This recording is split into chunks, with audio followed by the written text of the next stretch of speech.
Well, when it rains, it pours. Breaking news out of Brett McMurphy of On3. Nico Iamaleava is out versus number one Ohio State due to concussion-like symptoms. That sucks.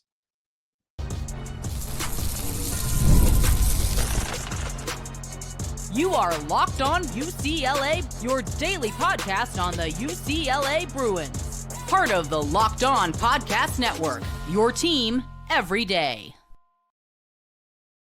Well, as if this night couldn't get any worse, UCLA is now going to be without their starting quarterback, Nico Iamaleava, at Ohio State, who's only just the number one team in the country and has been dominating Big Ten teams left and right. Nico, the news being reported by Brett McMurphy of On3, saying Nico will not play due to concussion symptoms that started after the Nebraska game when he was taking a beating, rushing the football, being sacked. And this comes almost a year later after Ohio State did the same thing to him in the playoff game after he left Tennessee to then go to UCLA. So the Bruins, well, according to Brett McMurphy, be starting LUKE DUNCAN, a redshirt sophomore who has 0 career starts. His only appearance at a UCLA game came against Michigan State when I think Nico missed a play. So UCLA is going with, in terms of freshman-like experience for the quarterback in his third year, LUKE DUNCAN, who gets to start against the number one team in the country, one of the best defenses in the country.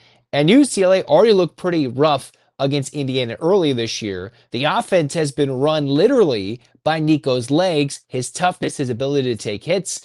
And now they get to see what the room looks like behind Nico. And no, it was not going to be Madden. Madden is either going to redshirt. And from what I've heard, Madden Iamaleava, Nico's younger brother, is just not even ready to take the field. So it's going to be LUKE DUNCAN to start this game against Ohio State. Huge news out of On3 saying that Nico's out. And if there is any chance to win this game, it's probably even lesser. I think the last FanDuel line I saw was 33.5. You might see this line creep closer to 50. It is going to get that egregious if you're looking at the numbers for this game, UCLA versus Ohio State. Huge underdogs and an absolute tough task for somebody in Duncan's shoes. Here's your first career start. How about you go do it against the number one team in the country? I'm not sure it's similar, but it's almost like last year's game where UCLA went to Penn State with Justin Martin. But unlike a team that has a history of now choking and then eventually firing their head coach like Penn State did because UCLA beat Penn State this year, Ohio State seems to be clicking on all cylinders. They got a young quarterback in Julian Sand who's ready to sling it all around, try and win that Heisman, multiple solid receivers, and you're just hoping for UCLA to control time of possession, run the football, or do something to not get embarrassed off the field. And unfortunately, after a rough UCLA basketball loss, which could have resurrected the weekend, the women have been doing great on the women's basketball front.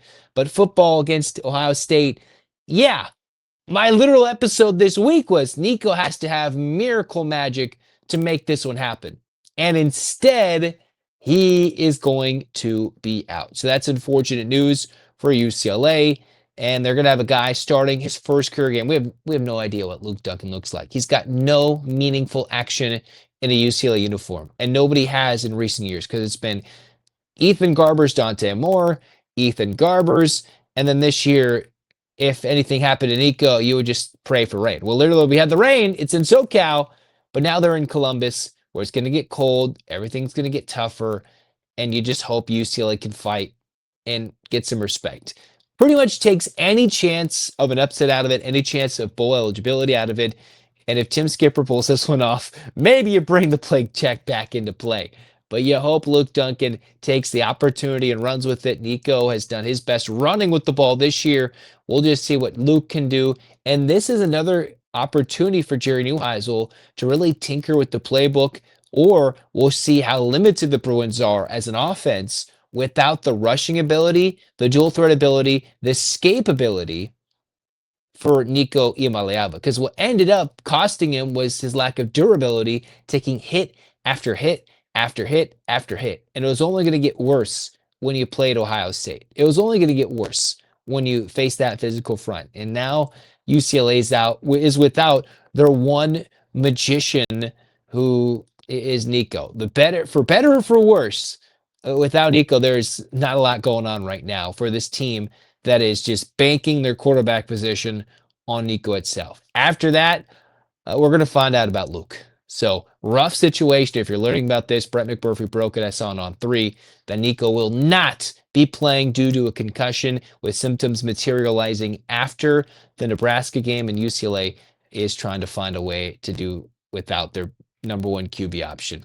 But until then, we'll have that reaction. We'll have more thoughts and everything after this game. Thanks for tuning in. This has been Locked on UCLA. Zach signing off saying, Go Bruins.